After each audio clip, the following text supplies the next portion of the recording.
Intermediate শিক্ষার্থীদের শিক্ষকরা অবশ্যই ব্যবহার করছে, তাদেরকে নানাভাবে তারা ব্রেন ওয়াশ করে রাস্তায় নামাচ্ছেন। আমাদের অধ্যাদেশ নিয়ে সমস্যা হওয়ার একটা কারণ হচ্ছে আমাদের নানা ধরনের পক্ষ বিপক্ষ তৈরি হয়েছে।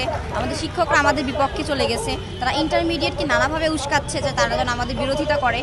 ইন্টারমিডিয়েট যে তারা বলছে যে তাদের ঐতিহ্য থাকছে না বা তাদের কলেজে স্বাতন্ত্রতা রক্ষা হচ্ছে না বা ইন্টারমিডিয়েট থাকছে না।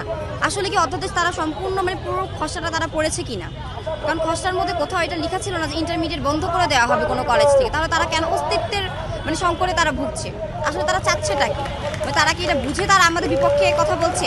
এই ইন্টারমিডিয়েটের ছাত্রছাত্রীরা শিক্ষার্থীরা কিন্তু যখন ঢাকা সেন্ট্রাল বিশ্ববিদ্যালয় হয়ে যাবে তখন তারা এর ফর্ম ফিল আপ করার জন্য মরিয়া হয়ে পড়বে। তারা কি বুঝছে না যে আমরা তাদের জন্যই হয়ে কাজ করতেছি? তারাও এইচএসসি কমপ্লিট করে তারা এই বিশ্ববিদ্যালয়ে পড়তে আসবে। ইন্টারমিডিয়েট শিক্ষার্থীদের শিক্ষকরা অবশ্যই ব্যবহার করছে, তাদেরকে নানাভাবে তারা ব্রেন ওয়াশ করে রাস্তায় নামাচ্ছেন।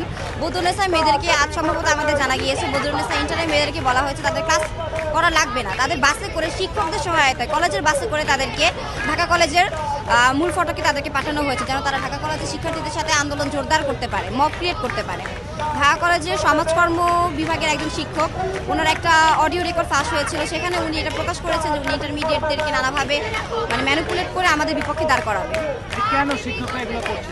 শিক্ষকরা এমন করার এখন আসলে বলতে গেলে তাদের পদ পদবি বা তাদের ট্রান্সফার হয়ে যাওয়ার একটা ভয়ভীতি তাদের মধ্যে কাজ করছে। সাত কলেজের শিক্ষকদের আমরা বলতে পারি যে অন্যান্য কলেজের শিক্ষকদের থেকে তাদের সম্মান যোগ্যতা দিক থেকে সব দিকে তারা আগানো, এবং তাদের অন্য কোথাও ট্রান্সফার হয়ে যাওয়া তারা এই অনিশ্চয়তার মধ্যে ভুগছেন, কারণ সেন্ট্রাল বিশ্ববিদ্যালয় কিন্তু বিসিএস ক্যাডারধারী শিক্ষকরা ক্লাস নেবেন। কালকে থেকে আমাদের অবস্থান কর্মসূচি যে আমাদের অধ্যাদেশ জারির জন্য আমরা এখানে অবস্থান করছি। রাতের বেলা মূলত মেয়েরা চলে গিয়েছিল, ছেলেরা রয়েছিল, তো আজকে আবার সকালবেলা আমরা সবাই চলে এসেছি। তো মূলত যতক্ষণ পর্যন্ত অধ্যাদেশ জারি করা হচ্ছে আমরা ততক্ষণ পর্যন্ত রাজপথেই থাকছি, আমরা রাজপথ ছাড়ছি না। অবৈধ কেন বলা হবে সেটা তো বলতে পারছি না, কিভাবে অবৈধ হয়। মূলত আমরা পরীক্ষা দিয়েছি ঢাকা সেন্ট্রাল ইউনিভার্সিটির আন্ডারে, সেখানে প্রশ্নতে লেখাই ছিল যে ঢাকা সেন্ট্রাল ইউনিভার্সিটি। আর তাছাড়া আমরা যখন ক্লাস করতে যাচ্ছি তখন তখন আমাদেরকে বলা হচ্ছে যে আমরা নাকি ঢাকা সেন্ট্রাল ইউনিভার্সিটির স্টুডেন্ট। আমরা বলতেছি আমরা ঢাকা সেন্ট্রাল ইউনিভার্সিটির স্টুডেন্ট, কিন্তু তারা বলছে তারা নাকি ঢাকা সাত কলেজের টিচার, কিন্তু তাই আমাদের হচ্ছে কি তারা ক্লাস নিচ্ছে না। যেহেতু আমাদের কোনো পরিচয় নেই, আমাদের অধ্যাদেশ নেই, এই কারণে মূলত তারা আমাদের অবৈধ বলছে বা অবৈধ বলার চেষ্টা করছে। আমরা মূলত অধ্যাদেশ চাচ্ছি, অধ্যাদেশের বাইরে আমাদের কোনো দাবি নেই। আমরা ভর্তি হওয়ার দিন থেকেই দেখে আসছি যে তারা আমাদের প্রথমে শিক্ষকরা ভর্তি নিতে অস্বীকার করে, কিন্তু আমাদের প্রশ্ন হচ্ছে টিচারদের কাছে এটাই যে যখন আমরা ভর্তি পরীক্ষাটা দেই তখন তারা গার্ড দিয়ে আমাদের পরীক্ষা নিয়েছে, সরকারের অনুমতিতে তারা আমাদের পরীক্ষাগুলো নিয়েছে এবং ভর্তি কার্যক্রমের যত পদ্ধতিগুলো থাকে তারা সেভাবে পদক্ষেপ নিয়েছে। কিন্তু যখন আমাদের ক্লাস করার সময় আসলো তারা তখন কেন আমাদের ক্লাস নিতে অস্বীকার করছে? মন্ত্রণালয় থেকে তাদেরকে বারবার আদেশ অনুক্রমে দেওয়া সত্ত্বেও তারা কেন আমাদেরকে অস্বীকার করছে?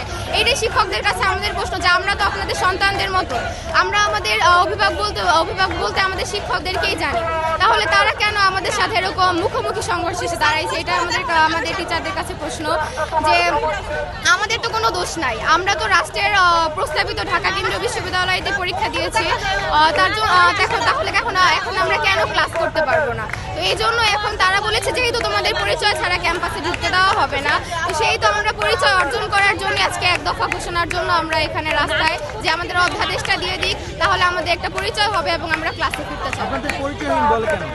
আমাদের পরিচয়হীন বলে কারণ যেহেতু আপনারা জানেন যে আমাদের ঢাকা সেন্ট্রাল ইউনিভার্সিটির কোনো অধ্যাদেশ এখন পর্যন্ত জারি হয়নি, তো সেই তো তারাও হচ্ছে গিয়ে নিজেরা পরিচয় সংকটে ভুগছে যে তারা আসলে কোথাকার শিক্ষক, তারা সাত কলেজের শিক্ষক নাকি ঢাকা সেন্ট্রাল ইউনিভার্সিটির শিক্ষক। এজন্য তারাও নিজেদের পরিচয় আর কি আমাদের কাছে বলতেছে, তারাও সংকটে ভুগছে যে তারা কিভাবে আমাদের ক্লাস নেবে যেখানে আমাদের পরিচয়টাই চিহ্নিত করা হয়নি। তো সেই তো আজকে ঢাকা কেন্দ্রীয় বিশ্ববিদ্যালয়ের এক দফা অধ্যাদেশের জন্য আমরা এক দফা ঘোষণা করেছি এবং সেই অনুযায়ী কর্মসূচি পালন করছি। আসলে আমরা তো পরীক্ষা দিছি হচ্ছে আগস্টের 23, 22 এবং 23 তারিখে।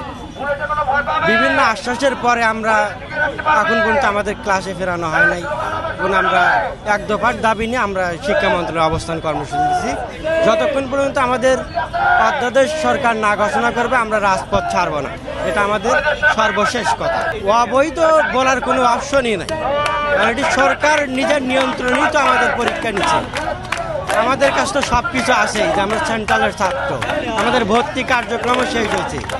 এখন আমাদের মূল কথা হচ্ছে অধ্যাদেশ, এক দফা দাবি নিয়ে আমরা শিক্ষা মন্ত্রণালয়ে অবস্থান গ্রহণ করছি।